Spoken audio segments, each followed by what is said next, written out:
In Australia, there was a palliative care nurse, Bronnie Ward, I believe, who wrote a book called Top 5 Regrets of Dying People.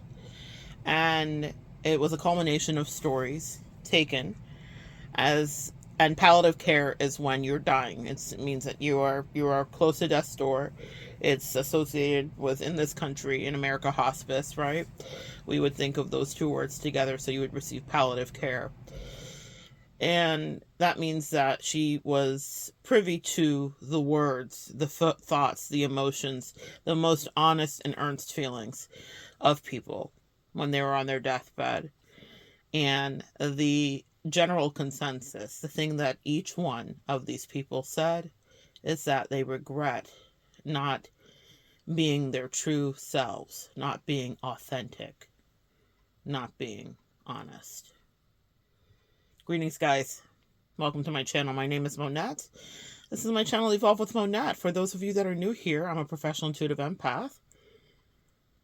So good to share energy with you. Come on in. Thank you for inviting me in. I was doing my morning meditations. Up early, angels talking to me, feeling all my emotions flowing. And this popped in for me. And the angel said, this isn't for on screen. This is not about being seen. This is about being felt. I want you to be yourself.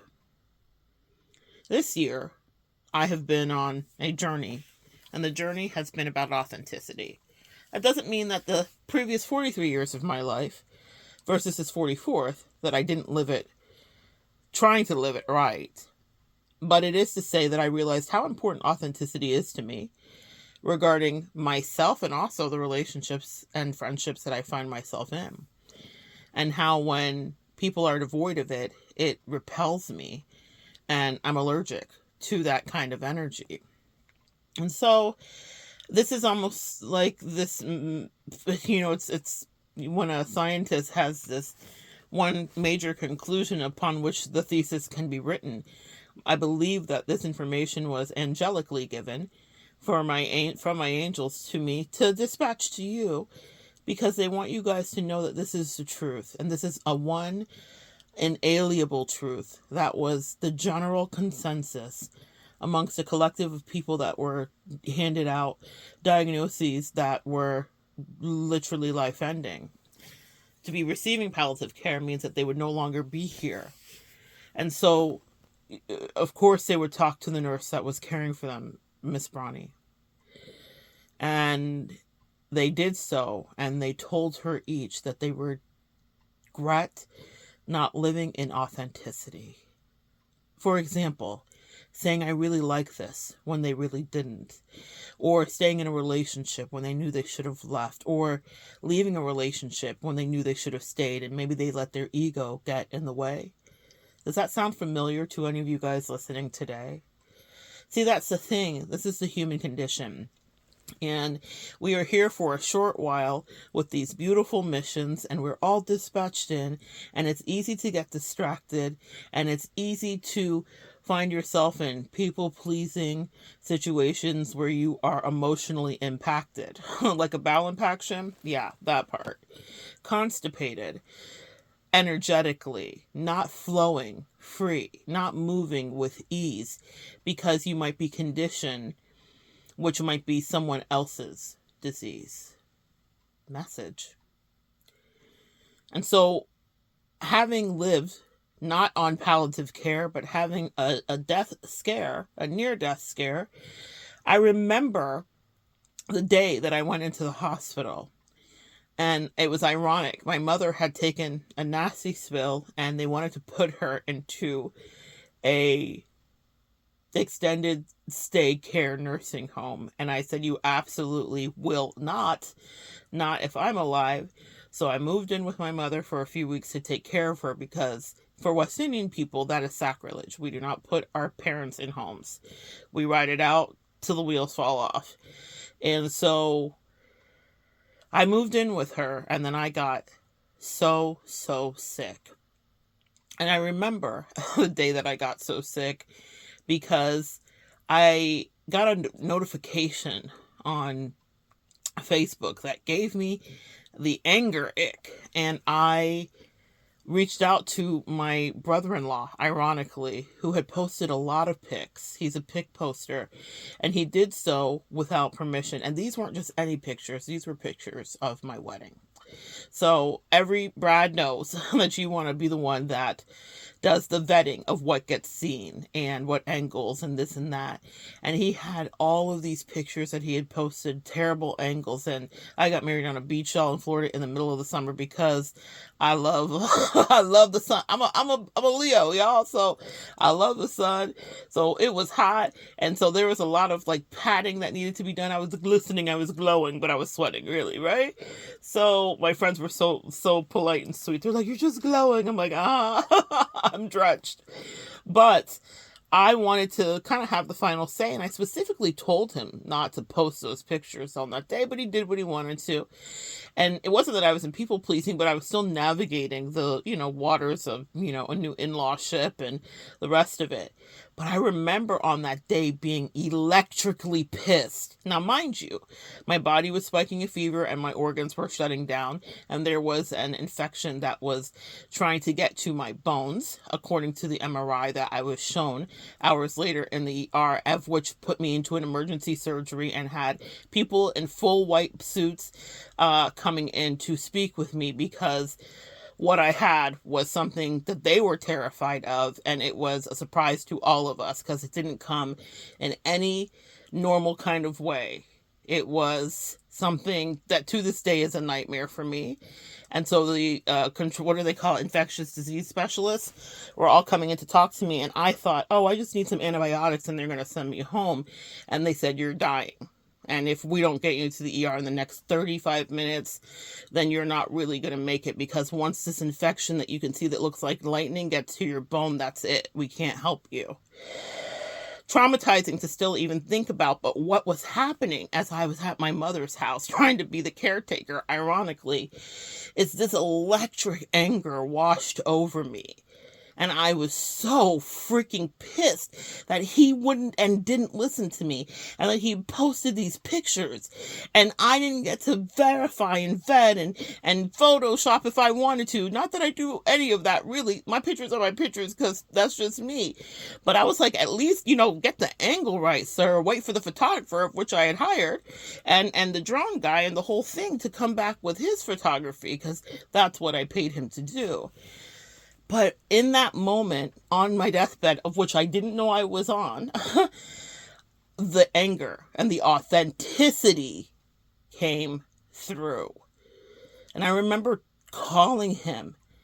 First, I texted him, and then I picked up the phone and I said, "If you don't take those fucking pictures down," and I don't know why. I don't even know why to this day, except now, the full circle of it and the understanding has finally come my way.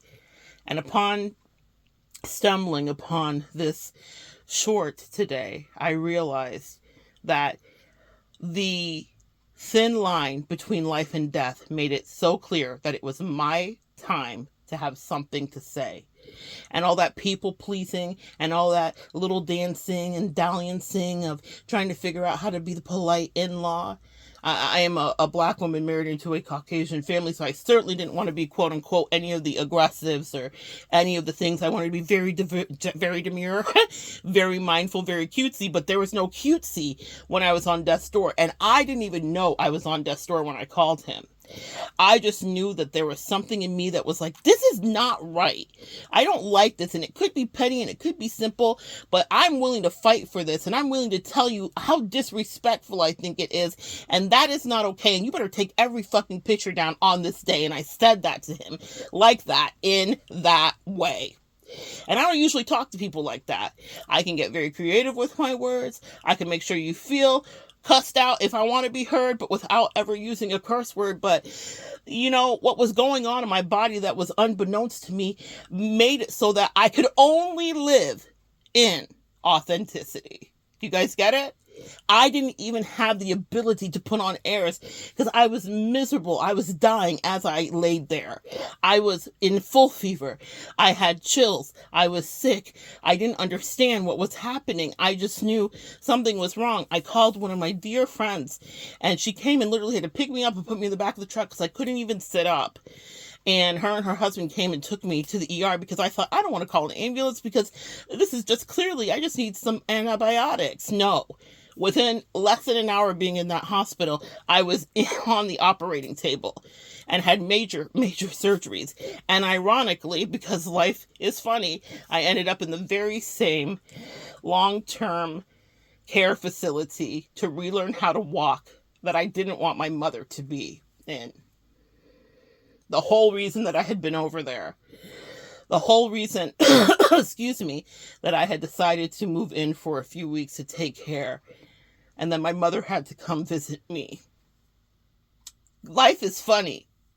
Life is short. Life is surprising. I was there for weeks. And I saw people in there that had body parts cut off. And even though a part of my body was cut off too, I still had all my limbs. And I was grateful. But when something like that happens to you, and I was in there on those treadmills and on walking up those therapy stairs and just figuring out how to roll over on those therapy beds. If you've ever had the misfortune of being in a kind of rehab like that, you know exactly what it looks like. It looks like the parts and pieces assembled of life. I don't talk about it often because the truth is I'm still a little traumatized. But what I will tell you is that what I remember, excuse me guys, is that electric rage that came over me prior to them saving my life that day when I told my brother-in-law in my face, you will no longer play. I don't give a fuck about how you feel about pictures. I don't care how much you want to put up. I don't care how good you looked in the angles. You were disrespectful as fuck. And get it right. What happened is all the pretense was stripped away because I was losing my life. I didn't even know it. But now that I reflect on it, it ties in so beautifully with the work that Miss Bronnie Ward did with all those patients that were dying slowly or quickly. When you are on that kind of timing, when you know that your time here is nigh, something comes over you, and I can make a testament because my body and my emotions didn't lie. For once, they were in sync. I didn't give a damn how he felt. I was disrespected, and it hurt my feelings because I had communicated to him calmly, nicely. We'd gathered together over the summer, and I'd like, can you please not post pictures of me? Very mindful, very demure. But see, there was something so authentic and pure about knowing that you might not be here anymore, even if you don't know it. So for those people on their deathbed that were reflecting and saying, gosh, the thing that I regret the most, the 5 things that were regretted the most at the top of the list was not being authentic while they got to live, because they took for granted that forever life would stretch out before them. So they didn't say yes or no. They didn't say I want to stay or go. They didn't say, actually, I don't like that, and this is how you actually say my name, you know, and all the rest of it. There's a lot of things that I think about that I may have let slide. Maybe times where I would have people pleased or let someone cut the line. It's so funny. After that, my whole demeanor changed. Even just recently, I was in Costco the other day, and I politely asked the lady, are you at the back of the line? Is it headed this way? And she said, yes, I am. But it was so like, you know, when you're like right at the end of the aisle, it was a long line. So I'm like standing akimbo to her. So, but I'm the next in line. And this guy who had nothing in his hand, and normally I will let someone who doesn't really have much, but he was just quite entitled energetically. I felt the wave of energy, and I could tell that his intention was just to assume that I was going to let him in. And again, it's something I normally would do, but I found myself saying, you know that I am ahead of you. Okay, just so you know. Something changes when you realize that life isn't forever. You start standing up for yourself. You treat yourself better. But I don't want you to be on the receiving end of palliative care or having a compassionate nurse who's helping you do a sponge bath and take care of your hair. which were experiences I never thought I would have, but I did because I was that sick. I was in the hospital for weeks before they transferred me to the facility because the insurance was over me. They were like, girl, you can't be in this hospital any longer. To the tune of millions of dollars. You got to go over here. So I had all of the things that I never thought I would have as a young woman in my life, where I was physically not able to take care of me because they were all in shock even about how bad my injury was.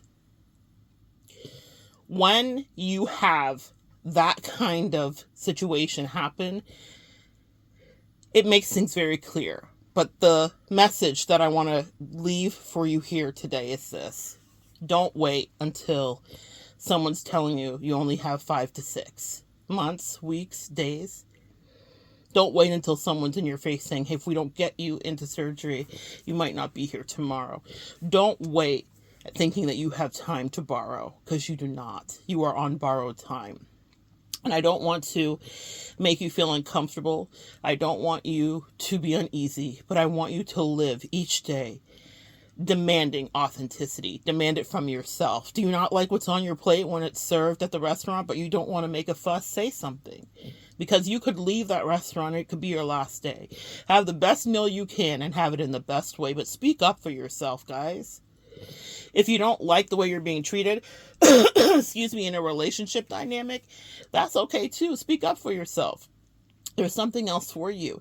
If you are feeling like whatever situation you're in, relationship, connection, friendship is lackluster, say so and move forward. Don't stay stuck in these soul contracts that people try to trap you in, where it's a double bind. They know that there's nothing good for you there. They're on some kind of lethargic demon time. They're miserable. They want you to stay, and they want you to have the same kind of misery. Have it my way, never your way. Live in your authenticity. If that doesn't feel good to you, it doesn't feel good to you. You know, a lot of us come here because we have been through the twin flame dynamic or whatever the case may be. And to a certain degree, you got to tip your hat to your toxic ass twin flame, because they decided not to live in any truth, but at least some level of authenticity, because they did what was hedonistic for them, what felt good. And a lot of us have been trained out of that, meaning we people please and we are codependent and we'll always overgive and then give back and do more. And if someone doesn't feel good to you, or someone's lying to you, or something doesn't feel right, say so and tell them. There have been times where I've had people be so manipulative with me, and it didn't mean that I didn't go along and play along, or that I wasn't enchanted for a moment or three. But even right from the beginning when they were playing with me, I was like, look, man, you know I can see you playing with me. That takes people off. They get very offended because they're not used to that. They're used to people that allow passive aggression, and they traffic in it, and they think it's a disease that you'll also enjoy too. Not for me. I'm inoculated to that, boo. I'm authentic. Even while I'm watching you play the games that you like to do, I'm going to tell you I see you right from the beginning, so that you can reflect upon it later when we come to this mountain and hill again. The point is this: please resist. That's the point. Resist complacency. Resist the ordinary. Resist your discomfort, or resist your comfortability. But whatever it is, as long as it's grounded in authenticity, that's the direction that your angels want you to be going in. That's the way that it should be. And that's something that it will only feel good being if you are true to you. Don't be people on a deathbed saying, I wish I would have said yes when I meant no. I always wanted to wear pink, but my dad told me that's not what boys do. So I decided I would only wear blue, and I'm laying here wishing I'd wear pink like you. Like, don't be that person. You don't have to be.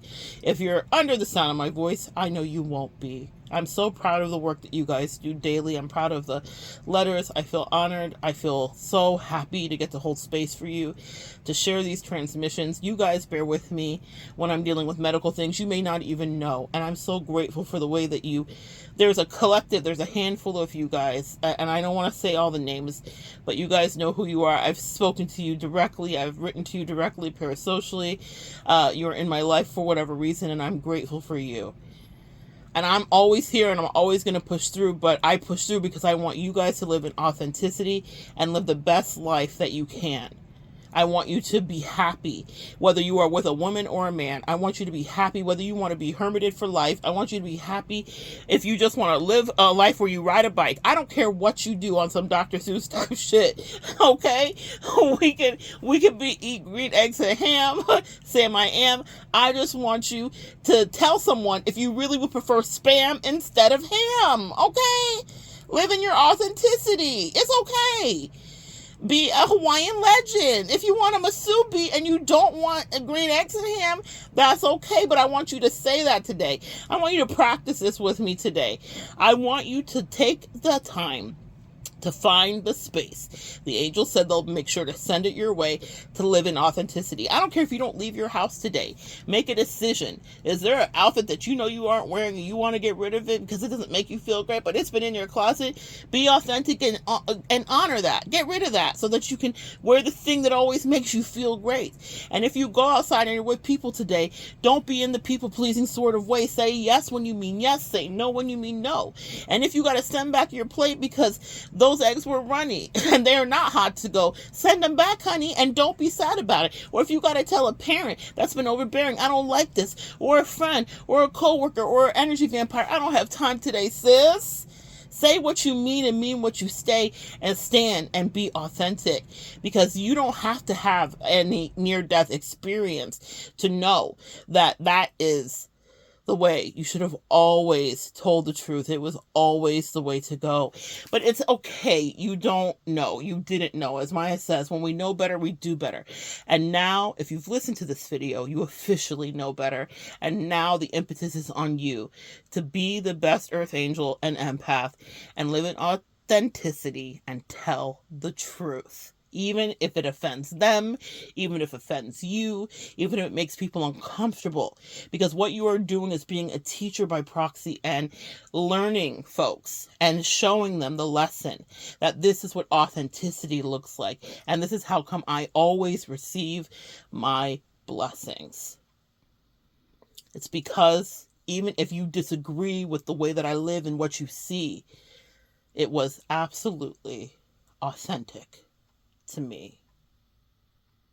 Frida Kahlo comes to mind, someone who worked through her pain time after time and created great arts, myopically focused, yet so poignant. Absolutely herself, a bisexual queen, living her best life in a May December romance, got in a romance with her mentor. She was better than him. He was offended. He made a lot of trouble. It was a lot. If you know, you know.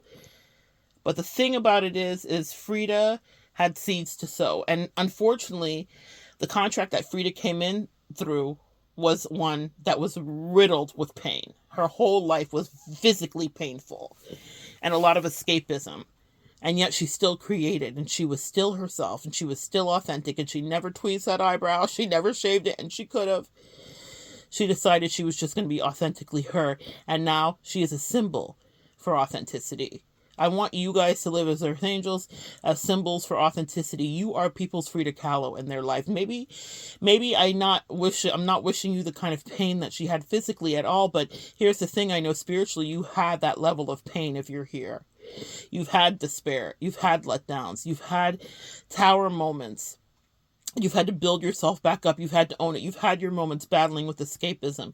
You've had your moments continuing to push through. But the thing about it is, no matter how uncomfortable it makes everyone else around you, you were called to be the Frida Kahlo in their life so that they could see that light and see the way that authenticity shines through. You don't have to wait for tragedy to let that be you. You don't have to wait till you're on your deathbed receiving palliative care to say, I really wish that I would have made a bigger splash here. If you're here and you've heard me today, then practice your authenticity, even in the most minute ways. I love you guys. It's so good sharing energy with you. Come back and join me next time. We'll continue to evolve together.